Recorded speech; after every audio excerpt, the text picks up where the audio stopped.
நேயர்கள் அனைவருக்கும் வணக்கம். கர்ணனின் மாவீரம் வெளிப்படும் இன்னொரு தருணம் இது. ஆங்காரமாக கதையை சுழற்றி கொண்டிருக்கும் துரியோதனனை நெருங்கி ஒரே அடியில் அவனை அடித்து தூக்கி சுழற்றி வீசுகிறான் கர்ணன். பீமனின் பலமும் அர்ஜுனனின் வித்தையும் சேர்ந்து இணைந்து எழுந்த உருவம் கர்ணன். அதனால்தான் பீமன் எடுத்த எடுப்பிலேயே, அவனை பார்த்த முதல் கணத்திலேயே அவனை சூதன் என்று சொல்லி அடித்து துரத்தி விடுகிறான். வெண்முரசில் பீமனுடைய கதாபாத்திரம் பெண்களுக்கு அணுக்கமானவனாகவும் அவர்களை புரிந்து கொண்டு நடப்பவனாகவும் சித்தரிக்கப்பட்டிருக்கிறது. ஆனால் எந்த காரணமும் இல்லாமல் கர்ணனை அவன் அடித்து துரத்தியதை என்னாலும் மறக்க இயலவில்லை. வெண்முரசு பன்னிரு படைக்களம் அத்தியாயம் 65. எதிர்ப்படும் அனைத்தின் மீதும் கடும் சினத்துடன் கர்ணன் தன் அரண்மனைக்கு சென்றான். அவனால் அமர முடியவில்லை. நிலையழிந்து சுற்றி கொண்டிருந்தான். ஏவலனை அனுப்பி திரைக்கர்த்த நாட்டு கடும் மதுவை வரவழைத்து அருந்தினான்.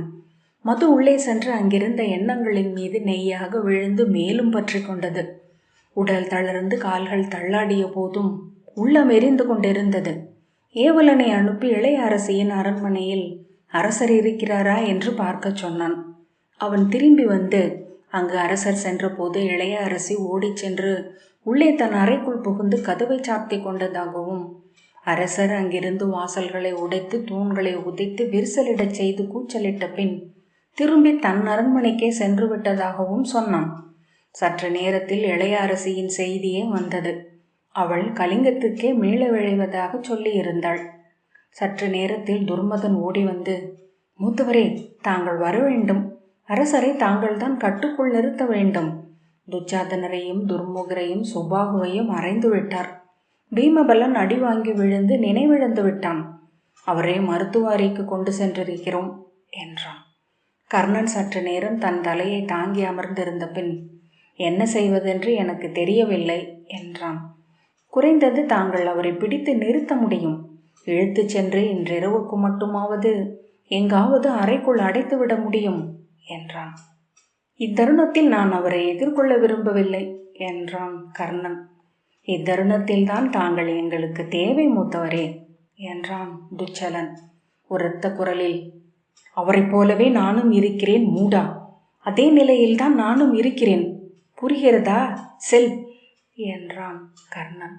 திகைத்து பார்த்த துச்சலன் வெளியே சென்ற சற்று நேரத்திலேயே துர்முகனும் விகர்ணனும் ஓடி வந்தனர்.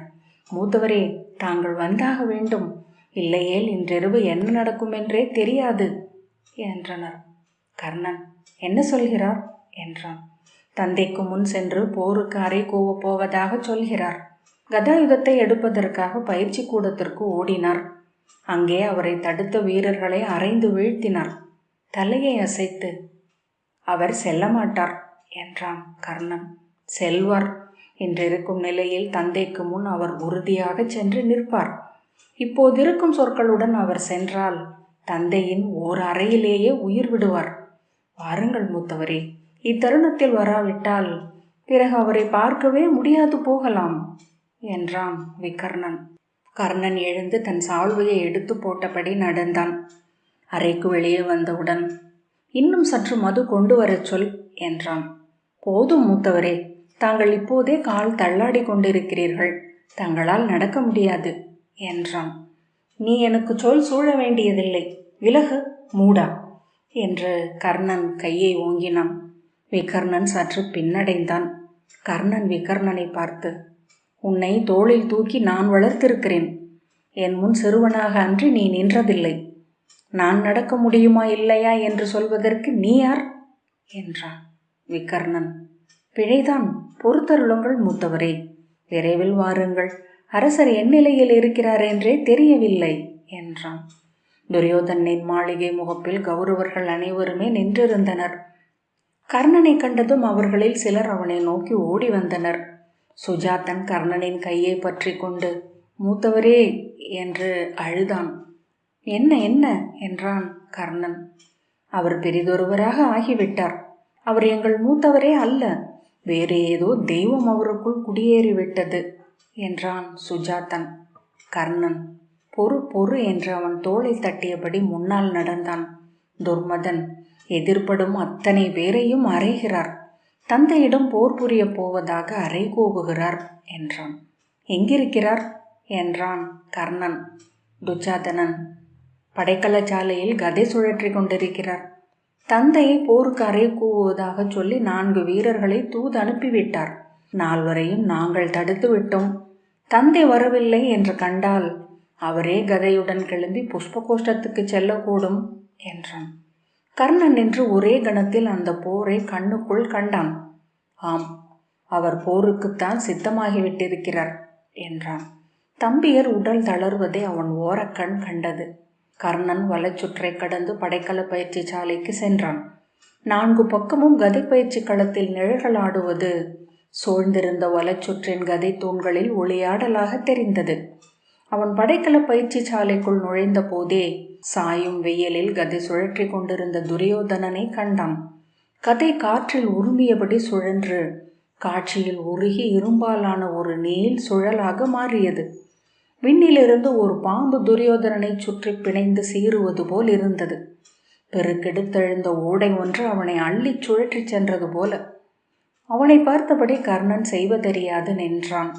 துர்மதன், அருகே செல்ல வேண்டாம் மூத்தவரே என்றான். செல்வதென்றால் ஒரு கதையுடன் செல்லுங்கள் என்றான் துர்முகன். கர்ணன் அவர்கள் இருவரையும் தட்டி விலக்கிவிட்டு களமுற்றத்தில் இறங்கினான். வேண்டாம் மூத்தவரே என்று சொன்னபடி விகர்ணன் மேலும் சற்று அணுக அப்பால் செல் என்பது போல் விழிகளை அசைத்து என்றான். அவன் நின்று விட்டான். கர்ணன் துரியோதனனை நெருங்கினான். துரியோதனன் அவன் வந்ததை முதலில் பார்க்கவில்லை என்று தோன்றியது. பின்பு ஒரு கணம் அவன் நோக்கு வந்து தொட்டு சென்றது. அவன் கண்களில் இருந்த வெறி எந்த மனிதரையும் அடையாளம் காண்பதல்ல என்று புரிந்தது. சீரான காலடிகளுடன் கர்ணன் அவனை நெருங்கி சென்றான். அவனுக்கு பின்னால் படைக்கல சாலையில் கௌரவர்கள் அனைவரும் கூடி உடல் விரைப்பு கொள்ள நின்றனர். துச்சாதனன் கர்ணனுக்கு பின்னால் கால் எடுத்து வைக்க துர்மதன் அவன் தோளை பற்றினான். அவன் கையை தட்டியபடி துச்சாதனன் கர்ணனுக்கு பின்னால் சென்றான். கர்ணன் துரியோதனனின் கதை உருவாக்கிய சுழல் வளையத்தை ஒரு கணத்தில் கடந்து அவன் கையை பற்றி நிறுத்தினான். காலை அவன் 2 கால்களுக்கு நடுவே கொண்டு வந்து உந்தி நிலையழியச் செய்து இன்னொரு கையால் அவன் இடைக்கச்சையை பற்றி தலைக்கு மேல் தூக்கிச் சுழற்றி தரையில் ஓங்கி அறைந்தான். துரியோதனனின் கையில் இருந்த கதை உருண்டு தெரித்து அப்பால் சென்றது. 2 கால்களையும் மடித்து துரியோதனனின் 2 தொடைகள் மேல் அழுத்தி மண்ணோடு பற்றி கொண்டு தன் 2 கைகளாலும் அவன் 2 தோள்களையும் பற்றி நிலத்தில் அழுத்தி அசையாது நிறுத்தினான்.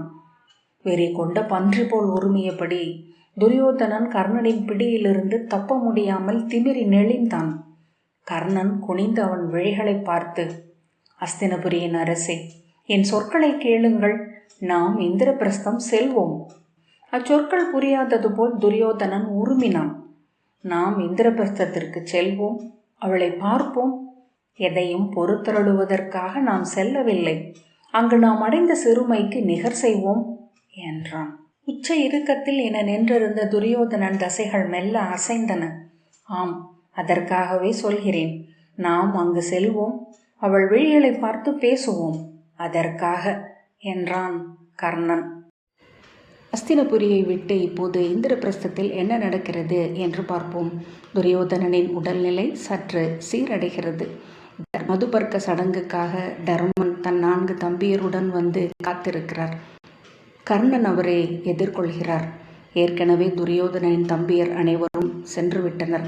துரியோதனனுக்காக அனைவரும் காத்து நிற்க துரியோதனன் தருமரை சந்தித்தானா என்றார். கர்ணன் தலையசைத்தான். துச்சாதனன், என்ன செய்வதென்று தெரியவில்லை மூத்தவரே. நானோ நீங்களோ அவர் மது அருந்துவதை தடுக்க முடியுமா என்றான். கர்ணன் ஒன்றும் சொல்லவில்லை. கீழே தேர்கள் வந்து நிற்கும் ஓசை கேட்டது. அவர்கள்தான் என்றான் துச்சாதனன். கர்ணன் தன் அனைத்து சொற்களையும் திரட்டி கொண்டான். உடலை எளிதாக்குவதன் ஊடாக உள்ளத்தையும் நிகர் நிலைப்படுத்தினான். ஆனால் அவனால் தன்னை முன் செலுத்த முடியவில்லை. நீ சென்று அவர்களை வரச் சொல், நான் தொடர்ந்து வருகிறேன் என்றான். துச்சாதனன், இல்லை மூத்தவரே, என்னால் அவர்களை எதிர்கொள்ள முடியாது. தாங்கள் வாருங்கள் என்றான்.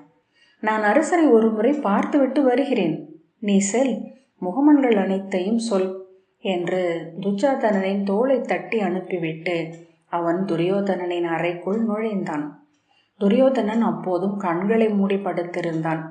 அவன் அருகே 2 மருத்துவ உதவியாளர்களும் கையில் நீள்மூக்கு கெண்டிகளுடன் நின்றிருந்தனர். துரியோதனன் வாயுமிழ்வது போல் சற்று ஓசை எழுப்ப, நெஞ்சை தடவுங்கள் என்றார் மருத்துவர். அவன் நெஞ்சை தடவினான்.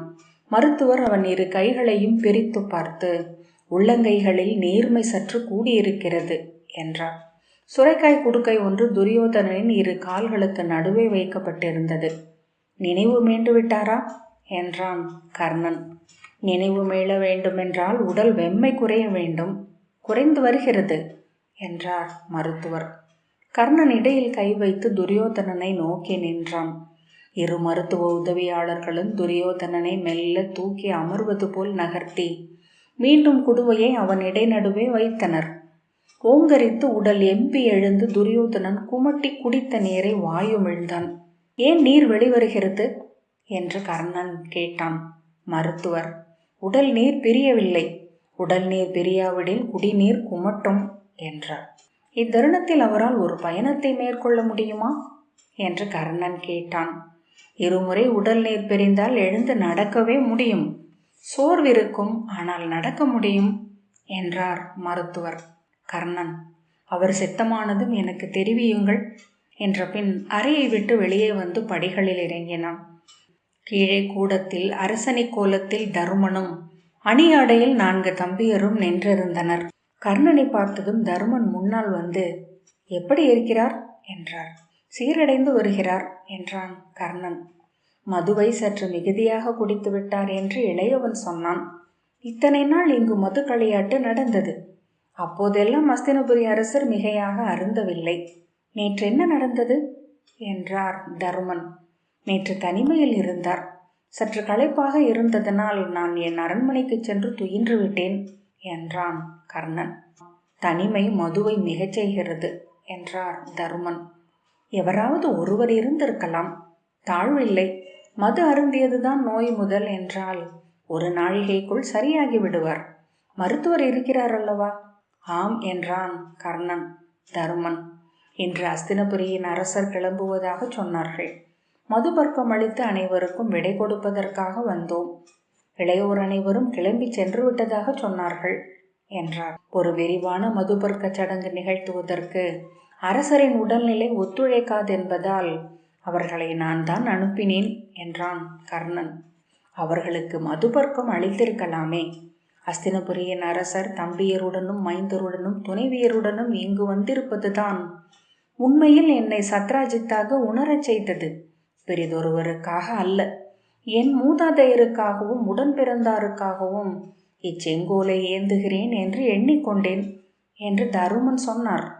அவர் விழிகளை தவிர்த்து, வருக அரசே, அமர்வோம் என்றபடி கர்ணன் சென்று பீடத்தில் அமர தருமன் அவன் அருகே அமர்ந்தார். அர்ஜுனனும் பீமனும் நகுலனும் சகதேவனும் சற்று பின்னால் நின்று கொண்டனர். துச்சாதனன் போய் அவர்களோடு இணைந்து நின்றான். பீமனின் விழிகள் அவன் விழிகளுடன் உரையாடுவதை கர்ணன் ஒரு கண விழியசைவில் கண்டான். தருமன் நீள் மூச்சுடன், உண்மையில் அஸ்தினபுரியின் அரசர் வரக்கூடும் என்று நான் எதிர்பார்க்கவே இல்லை. அவர் விரும்பவில்லை என்றும் பிதாமகரின் ஆணை பிறப்பிக்கப்பட்டிருப்பதாகவும் அதை அவர் மீறக்கூடும் என்றும் எனக்கு செய்தி வந்தது. அவர் வர வேண்டுமென்று என்னுடைய தெய்வங்களையும் மூதாதையரையும் வேண்டிக் கொண்டேன். அவரை அழைக்கும் பொருட்டு நானே தம்பியருடன் அஸ்தினபுரிக்கு வந்து பணிந்தால் என்ன என்று கூட கேட்டேன். அது முறையல்ல. பிற அரசர்களும் அம்முறைமைகளை எதிர்பார்க்க தொடங்கினால் நம்மால் அதை ஈடேற்ற முடியாது என்று அமைச்சர் சவுனகர் சொன்னார். அப்படியென்றால் தனிப்பட்ட முறையில் ஓர் ஓலை அனுப்பலாம் என்று எண்ணினேன். அதற்குள் அவர் வர முடிவெடுத்து விட்டதாக சொன்னார்கள். உண்மையில் அஸ்தினபுரியின் அரச படகு வந்து இங்கே படித்துறையில் நிற்பது வரைக்கும் நான் முள்முனையில் இருந்தேன். படகிலிருந்து அரசணி கோலத்தில் அஸ்தினபுரியின் அரசர் தோன்றிய போது என் நெஞ்சு நிறைந்தது. விழி நிறைய தெய்வங்களே என்று எனக்குள் கூவிவிட்டேன் என்று தருமன் தொடர்ந்தார். இங்கு அவர் வந்தது ஒவ்வொரு அரசரிடமும் உருவாக்கிய மாறுதலை பார்த்தேன். அஸ்தினபுரிக்கும் இந்திரபிரஸ்தத்திற்கும் நடுவே ஒரு பூசல் நிகழும் என்பதே அவர்கள் இறுதி எதிர்பார்ப்பாக இருந்தது. நாம் போரிட்டு அழிவோம் என்றால் அதிலிருந்து தங்கள் வெற்றியை ஈட்டலாம் என்று அவர்கள் எண்ணியிருக்கிறார்கள் என்பதை ஒற்றர் செய்திகள் மூலம் நான் உணர்ந்தேன். வேள்வி பந்தலின் முதல் அவையில் பீஷ்ம பிதாமகரும் தந்தை திருதராஷ்டிரரும் இளையவர் துரியோதனனும் 100 அமர்ந்திருக்க காண்கையில் அவர்களின் முகங்கள் இறுகின. பிறகு என்னிடம் பேசும் ஒவ்வொருவருடைய மொழியிலும் மாறுதல் வந்தது. அவர் உள்ளத்தினூடாக ஒரு நிழல் கடந்து செல்வதை கர்ணன் அவர் முகத்தில் கண்டான். விழிகளை சரித்து, சிசுபாலரின் இறப்பு பிரிதொரு தருணத்தில் என்றால் சத்திரியர்களை கொதித்தழச் செய்திருக்கும். அஸ்தினபுரியே எனக்கு அருகில் அரணாக அமர்ந்திருக்கையில் ஒரு சொல்லெடுக்கும் துணிவு எந்த சத்திரியருக்கும் வரவில்லை. இனி எப்போதும் எழப்போவதுமில்லை என்றார் தருமன். ஆம் என்றான் கர்ணன். தருமன் முகம் மலர்ந்து திரும்பி துச்சாதனனின் கைகளை பற்றியபடி, உணவு சாலைக்கு பொறுப்பேற்று இளையவன் துச்சாதனன் பணியாற்றியதைக் கண்டு நான் அடைந்த நிறைவுக்கு அளவே இல்லை என்றார். உடனே அக்காட்சியை உளக்கண்ணில் கண்டு வாய்விட்டு சிரித்து, இந்த மல்லர்கள் அனைவரும் உள அளவில் நிகரானவர்கள். இவ்வேள்வி சடங்கில் பெரும்பாலான நேரம் பீமனும் துச்சாதனனுடன் உணவறையில்தான் இருந்தான். கர்ணன் புன்னகைத்தான். மேலிருந்து இறங்கி வந்த மருத்துவ உதவியாளன் விழித்து கொண்டார் என்றான். நான் பார்த்துவிட்டு வருகிறேன் என்று கர்ணன் எழுந்தான். நானும் வருகிறேனே என்றார் தர்மன். நான் பார்த்துவிட்டு அவர் விரும்பினால் மறுகணம் தங்களுக்கு தெரிவிக்கிறேன் என்றபடி கர்ணன் மேலே சென்றான். துரியோதனன் எழுந்து அமர்ந்திருந்தான். அவன் நீர் வெளியேற்றி இருப்பது குடுவையில் தெரிந்தது. மீண்டும் அவன் நீர் அருந்த வேண்டும் என்று குடுவையை நீட்டிய மருத்துவ உதவியாளரை விலகிச் செல்லும்படி சொல்லிவிட்டு, நாம் கிளம்ப வேண்டும் அங்கரே என்றான். கர்ணன், கீழே மதுவர்க்க சடங்கிற்காக வந்திருக்கிறார்கள் என்றான். ஆம், அறிந்தேன். ஆனால் அச்சடங்குக்கு நான் நிற்கப் போவதில்லை என்றான். அரசரே வந்திருக்கிறார் என்றான். அவன் எனக்கு அரசன் அல்ல என்று உரத்த குரலில் துரியோதனன் சொன்னான். ஆம், அதை நானும் அறிவேன். ஆயினும் இங்கு இவ்வளவு தொலைவுக்கு வந்திருக்கிறார். இளையவர் 4 வந்திருக்கிறார் என்றான் கர்ணன். மதுபர்க்க சடங்கை புறக்கணித்து தம்பியர் சென்றதே அவருக்கு துயரளித்திருக்கிறது. நாம் இங்கு வந்ததே தனக்கு அளிக்கப்பட்ட பெருமதிப்பாக எண்ணுகிறார். எளிய மனிதர். அவரை நாம் துயருறச் செய்ய வேண்டியதில்லை. மிக எளிமையானது மதுபர்க்க சடங்கு. அரை நாழிகை நேரம் கூட ஆகாது. அவர் அளிக்கும் தேன் பாலமுதை உண்டு முறைப்படி விடை பெற்று நாம் கிளம்புகிறோம் என்றான். துரியோதனன் உறுதியான குரலில், இல்லை, நான் எவரையும் சந்திப்பதாக இல்லை. அது அலருக்கு இடமாகும். இப்போதுதான் அவர் சொல்லிக் கொண்டிருந்தார். அஸ்தினபுரியும் இந்திரபிரஸ்தமும் இணைந்திருப்பது சத்திரியர்களில் உருவாக்கிய அச்சத்தை பற்றி. 2 அரசுகளும் பூசலிடுவதை அனைவரும் எதிர்நோக்கி இருக்கிறார்கள் என்றான் கர்ணன் சினத்துடன்.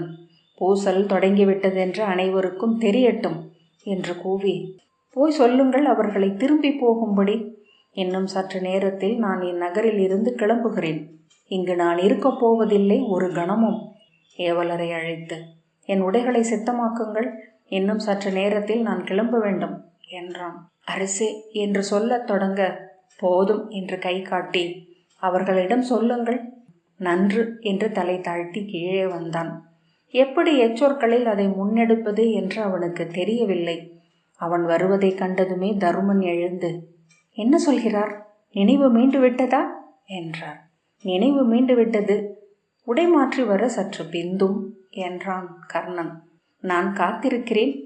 இன்று மதுபர்க்க சடங்குகள் பெரிதேதுமில்லை. இறுதியாக கிளம்பி செல்பவர்கள் இவர்களே என்றார் தருமன். திரும்பி நகுலனிடம், இளையோனே, மதுபர்க்கத்துக்குரிய அனைத்தும் இங்கு சித்தமாகட்டும். இசைச்சூதரும் மங்கள செடியரும் ஒருங்குக என்றார். கர்ணன் அப்போதுதான் வெளிமுற்றத்தில் இசைச்சூதரும் மங்கள செடியரும் வைதிகர்களும் அரசவை காவலரும் அகம்படியினரும் திரண்டிருப்பதை தயங்கிய பிறகு, ஒரு பெரிய சடங்கிற்கு அவர் சித்தமாக இல்லை. அவர் உடல்நிலை சீர்கெட்டிருக்கிறது. தன் உடல்நிலை சீர்கெட்டிருப்பதை அனைவரும் பார்க்க வேண்டுமா என்று நினைக்கிறார். இங்கு இந்த கூடத்திலேயே எளிய முறையில் விடைபெறும் சடங்கை முடிப்போம். இனியோர் வருகையிலும் செல்கையிலும் மதுபர்க்கம் நிகழ வேண்டும் என்பது ஒரு முறைமை அல்லவா? ராஜசூயம் நிகழ்ந்த பிறகு மதுபர்க்கமின்றி அவர்கள் கிளம்பி சென்றால் அது எனக்கு மதிப்பு அளிப்பதல்ல என்றார் தர்மன். மதுபர்க்கம் நிகழட்டும். தாங்கள் தேன்பழக்கூளை அவருக்கு அழியுங்கள். அவர் உண்டு 5 விடை பெற்று வெளியே செல்வார். பீமன், அவர் நம் மூத்தவர்.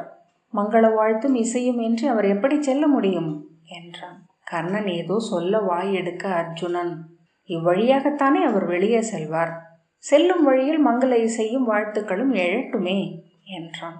கர்ணன் அவன் விழிகளை பார்த்து பார்வையை திருப்பி கொண்டு ஆம் என்றான். மேலே சென்று துரியோதனனிடம் என்ன சொல்வதே என்று அவன் எண்ணிக்கொண்டிருக்கையிலேயே படிகளில் துரியோதனன் விரைந்திறங்கி வரும் ஓசை கேட்டது. அவர்தான் இளையோரே, துரியோதனர். பீமனின் காலடி யோசை போன்றது அவரது காலடி யோசை என்றபடி தருமன் எழுந்தார். விரைந்த ஓசையுடன் படிகளை இறங்கி வெளியே வந்த துரியோதனன் அவர்களை அணுகாமல் இடைநாழி வழியாகவே நடந்து கூடத்தை அடைந்து வெளியே சென்றான். வெளியே செல்கிறார், வழி தவறிவிட்டார் போல என்று சொல்லியபடி தருமன் எழுந்து அவனுக்கு பின்னால் ஓடினார். மூத்தவரே என்று பீமன் உரத்த குரலில் அழைத்தான். தருமன் நின்று, இங்கு உள்ளே வராமல் செல்கிறார், நாம் இருப்பது தெரியாது போல் இருக்கிறது என்றார். நெல்லுங்கள் மூத்தவரே, தாங்கள் பாரத வருஷத்தின் சக்கரவர்த்தி, எவர் பின்னாலும் தாங்கள் ஓட வேண்டியதில்லை என்றான் பீமன் உரத்த குரலில். தருமன், என்ன சொல்கிறாய், அவர் வெளியே போய்விட்டார் என்றார். நில்லுங்கள் மூத்தவரே என்றான் அர்ஜுனன். துரியோதனன் வெளியே சென்றதும் அங்கிருந்தவர்கள் என்ன செய்வது என்று அறியாமல் குழம்பி எழுப்பிய ஒலிகள் கேட்டன. கர்ணன் அவருக்கு பின்னால் செல்ல முயல தருமன், அவரை நிற்க சொல்லுங்கள் அங்கரே, என்ன பிழை என்றாலும் நான் பொறுத்தருளும்படி கோருகிறேன் என்று சொல்லுங்கள், மதுவர்க்கம் நிகழாது செல்ல வேண்டாம் என்று சொல்லுங்கள் அங்கரே என்றபடி பின்னால் வந்தார். கர்ணன் வெளியே சென்றபோது துரியோதனன் மங்கள இசைச்சூதரை கடந்து அப்பால் சென்று அங்கு நின்றிருந்த புறவி மேல் ஏறி கொண்டதை கண்டான். அவன் பின்னால் செல்ல போகும்போது யாரோ கை காட்ட மங்கள இசையும் வாழ்த்தொலிகளும் வெடித்தன. கர்ணன் ஓடிச் சென்று இன்னொரு புறவியை அணுகி அதன் கடிவாளத்தை பற்றி ஏறி முன்னால் சென்ற துரியோதனனை தொடர்ந்து சென்றான்.